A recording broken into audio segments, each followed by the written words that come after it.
The only character I thought gave me any kind of surprise and made me laugh was Matthew Broderick. Yeah, I expected nothing from him, but the way he delivered his lines, it's like he had like a little panache to him that actually I was like, okay, he's genuinely funny. You know what? He was the highlight of this movie, honestly. As little as he was in this movie, they honestly should have written more for his character because as much as you don't see him, I was like, man, this is probably the most well-rounded character in this whole movie. Yeah, absolutely. You know? Look, I get it. I get with the appeal that they're trying to go after. I mean, everybody wants to see Eddie Murphy come back again. I mean, I know I do. I miss that old Eddie Murphy, but you can't just say act like you used to do with this totally shit script.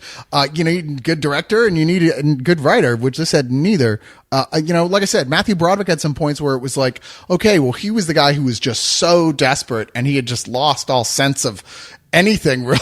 He's just like, I don't even care anymore. Just don't let me die. That he was actually kind of funny. But there was no one else in here that I felt even the slightest bit motivated to give a shit whether they came out okay or not, despite the attempt to reach a bigger crowd with the whole Wall Street tycoon stealing from the little guy and being a totally arrogant jackass about it. Now, Cyrus, on that point, I was concerned about you because I know, like, within time, you were like, well, I still like it because it spoke to something I believe in. And with this movie, I was like, okay, and I know he's with this because it's Occupy Wall Street and fuck the fat cats, but right. Well, that's the thing though. Is like in time at least was like going through the numbers. It was like it forgot to tell a good story, certainly, but it was so concerned with its metaphor that it got all the metaphorical points to the real problem in. And I was like, wow, that's actually pretty smart on that level.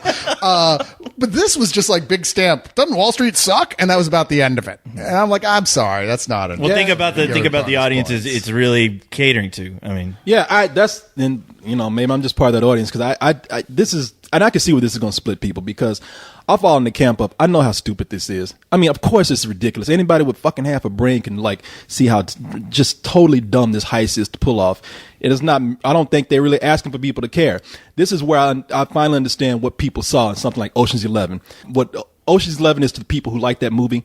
This movie is probably like that for me because I saw Ocean's 11 as a movie that made no fucking sense, had no script or story at all, and it was mostly getting by on all these stars going out and kind of hanging out and having a vacation with each other. If you listen to the score and how they mention an icon like Steve McQueen in this movie, you can tell that it admires and in some ways wants to be like those heist and action films from the 70s.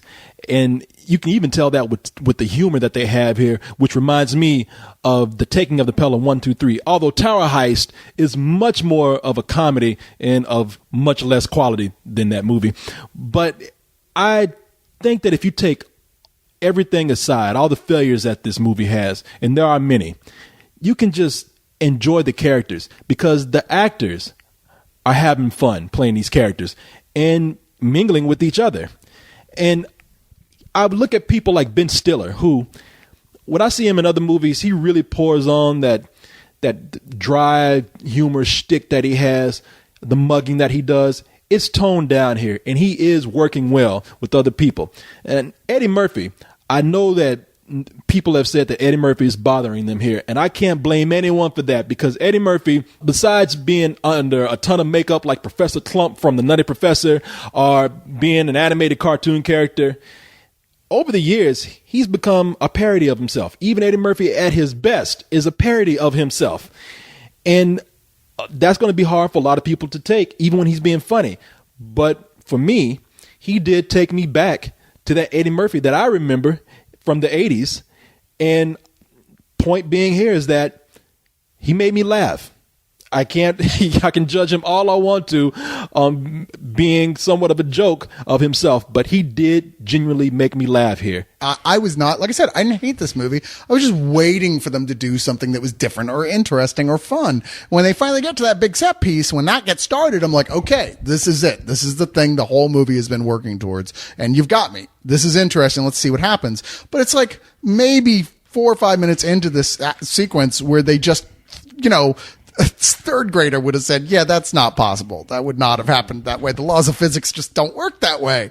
And it just gets worse from there until the end, which the whole movie relies on, the way that set piece plays out.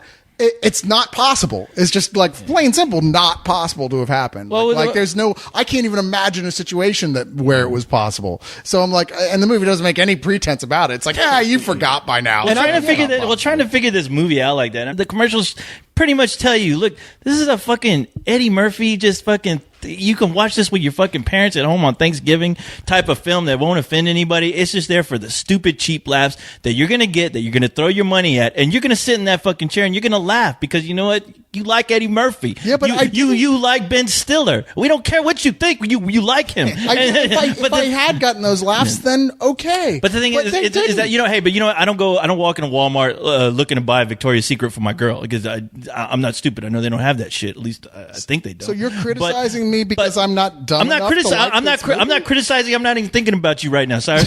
So don't flatter yourself. But the thing is that I'm just saying that as stupid as this movie was, I walked in knowing how stupid it was going to be.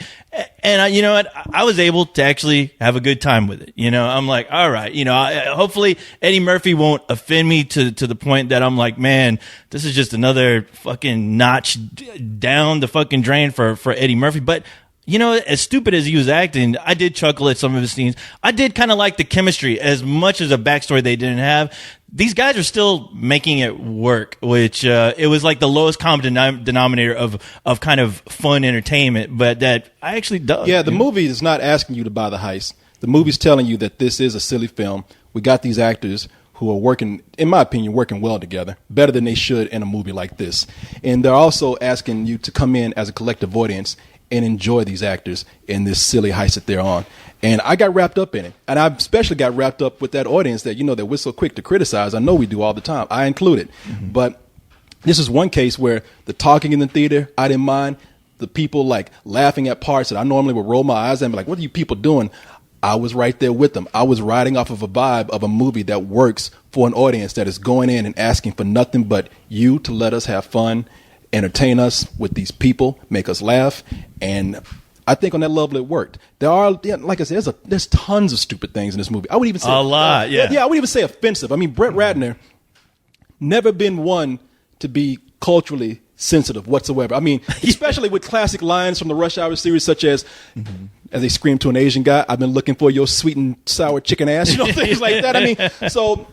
I'm slightly offended by that, but I'm actually shocked. I'm actually shocked that the Reverend Al Sharpton hasn't like gone out and made some kind of bill where it says no black man on this earth should ever work with Brett Ratner because he will make your ass the cartoon character that he thinks that you are. And the thing is, if your name is Chris Tucker, he also made you rich. Yeah, and with this movie, I'm looking at, I'm like, wow, you know, on the one hand, I'm looking at all these service people in this movie, and it's true, they do have guys who give lines like, you know, sir, I got a lot of shoes to shine. I got to get back to work, you know. And everybody in here is, you know, either maid or butler or doorman, but it's kind of reflective of real life. I mean, that's the service industry, you know, especially in a city like New York. It's sad, but it's not true. my fault. That's the way that is. You know, what am I going to say? You know, I don't want to, I could make the argument, well, we don't have to see it in film, but whatever, man.